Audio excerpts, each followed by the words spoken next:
Assalamualaikum warahmatullahi wabarakatuh. Apa kabar sekalian? Sebelum saya menyampaikan materi kali ini, perkenalkan dulu, nama saya Bapak Uzaini, mengajar IPS kelas 7 semester 1 SMP YPM 1 Taman. Untuk mengawali pelajaran kali ini, marilah kita awali dengan membaca doa awal bersama.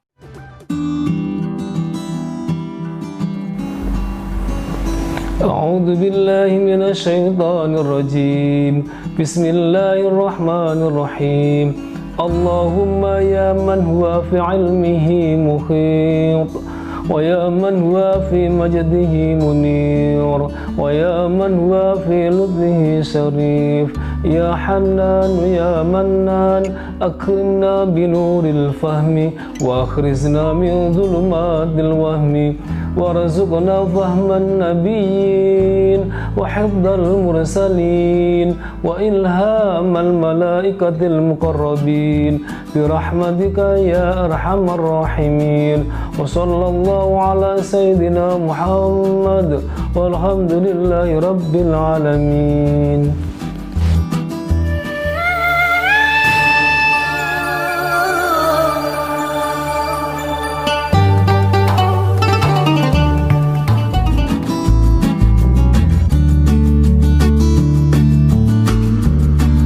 Sekalian, marilah kita lakukan sama-sama Quran Immunity.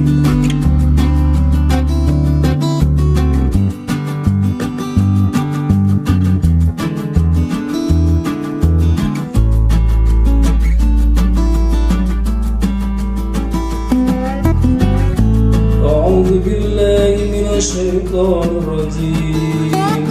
Bismillahirrahmanirrahim. وَإِذَا قِيلَ لَهُمْ لَا تُفْسِدُوا فِي الْأَرْضِ قَالُوا إِنَّمَا نَحْنُ مُصْلِحُونَ. Shadaqallahul Azim. Artinya, dan bila dikatakan kepada mereka, janganlah kamu membuat kerusakan di muka bumi, mereka menjawab, sesungguhnya kami orang-orang yang mengadakan perbaikan. Maha benar Allah dengan segala firman-Nya.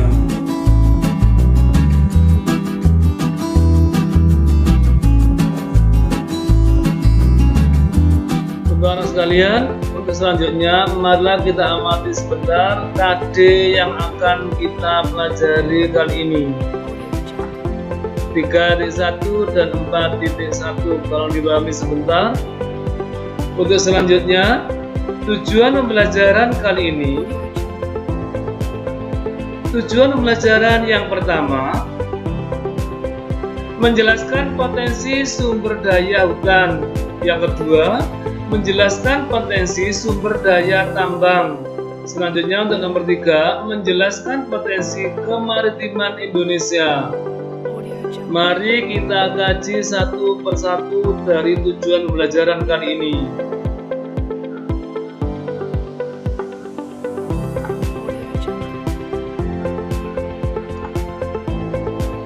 Materi pembelajaran. Untuk yang pertama, potensi sumber daya alam Indonesia. Yang kedua, potensi kemaritiman Indonesia. Untuk sekalian, yang nomor 1, potensi sumber daya alam Indonesia. Artinya, semua bahan yang ditemukan manusia di alam ini yang dapat dipakai untuk keperluan hidup dan bernilai ekonomis. Selanjutnya, luas hutan di Indonesia sangat luas. Memang kita akui luas hutan saat ini semakin lama semakin berkurang akibat alih fungsi seperti dipergunakan untuk pemukiman, perkebunan, pertanian, dan lain-lain.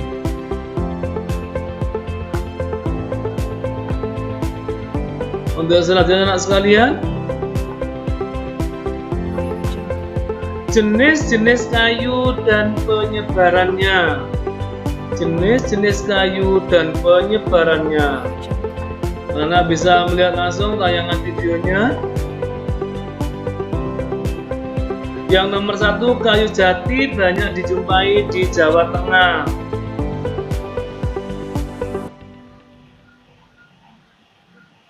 Yang nomor 2, kayu eboni banyak kita jumpai di Sulawesi.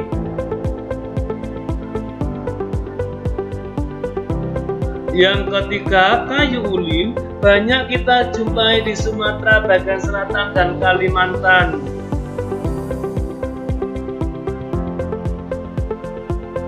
Yang nomor 4, kayu merbau banyak kita jumpai di daerah Maluku dan Papua.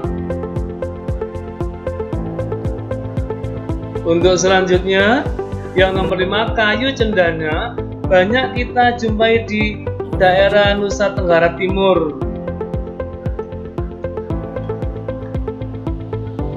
Untuk sekalian, selanjutnya kayu albasia banyak kita jumpai di Asia Tenggara, Cina Selatan, dan Indonesia. 7. Kayu meranti banyak kita jumpai di daerah Kalimantan. Kemudian selanjutnya, untuk yang nomor 8, kayu trembesi banyak kita jumpai di daerah Kalimantan, Jawa, Sulawesi, dan Maluku.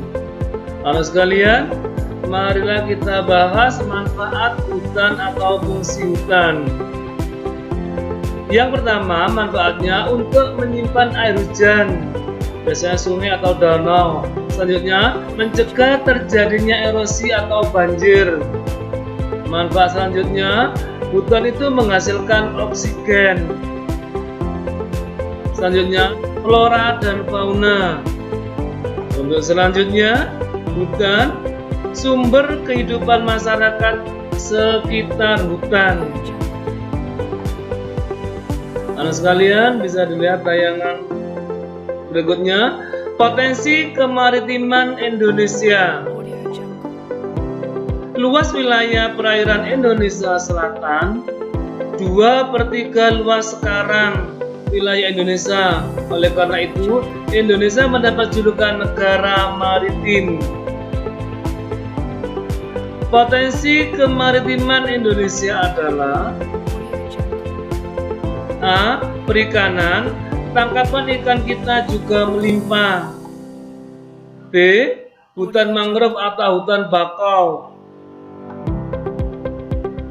Selanjutnya, fungsi ekologis adalah hutan mangrove sebagai habitat satwa untuk berlindung, mencari makan, dan berkembang biak, dan menjaga dari abrasi laut. Anak sekalian, selanjutnya, fungsi ekonomis hutan mangrove, kayu bakar, dan bahan membuat arang. A. Terumbu karang. B. Endapan garam. C. Pariwisata.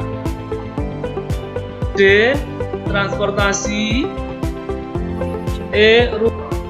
Dan F adalah mutiara. Nah, sekalian, itulah yang bisa kita sampaikan. Untuk selanjutnya, jenis-jenis sumber daya tambang. Peta persebaran hasil tambang Indonesia. 1. Minyak bumi dan gas merupakan sumber energi utama yang dipakai untuk industri, transportasi, dan rumah tangga. Amati gambar itu. Daerah penghasil minyak bumi. Pertama, Sumatera dan persebarannya tolong dilihat. Yang kedua, Pulau Jawa dan persebarannya. Ketiga, Kalimantan dan persebarannya melihat. Keempat, Maluku.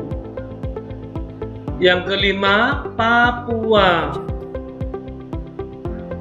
Anak sekalian, selanjutnya, 2. Batu bara Batu bara adalah batuan sedimen yang terbentuk dari sisa tumbuhan yang telah mati dan mengendap selama jutaan tahun yang lalu.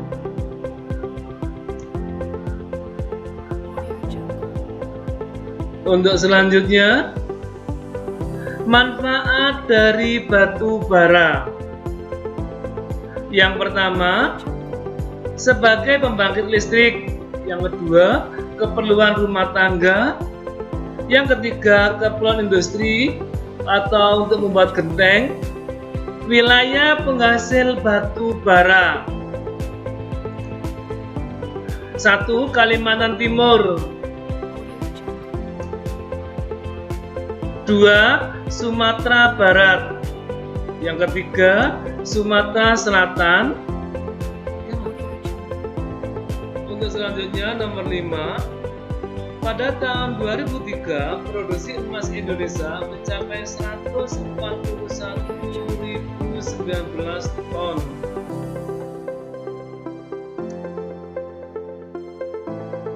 Anak sekalian, emas bisa dimanfaatkan untuk perhiasan. Bisa diamati.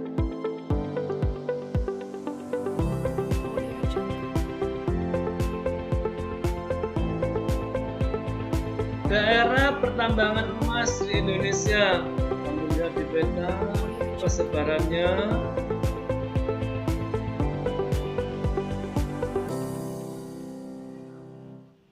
Audio Jungle.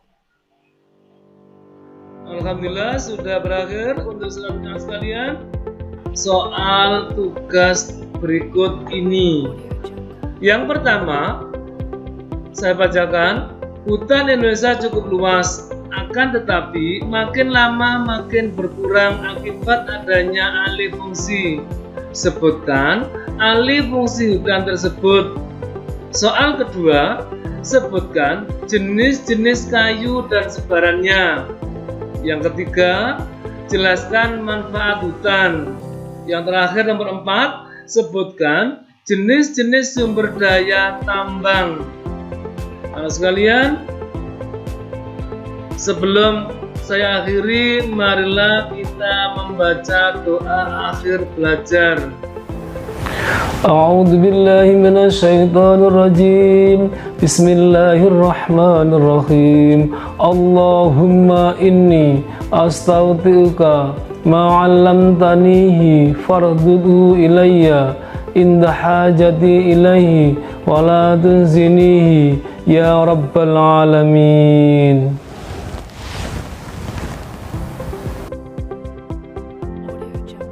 Dengan baca Alhamdulillahirrahmanirrahim, mudah-mudahan ilmu yang kita terima menjadi ilmu yang bermanfaat. Kami akhiri, wassalamualaikum warahmatullahi wabarakatuh. Sampai jumpa.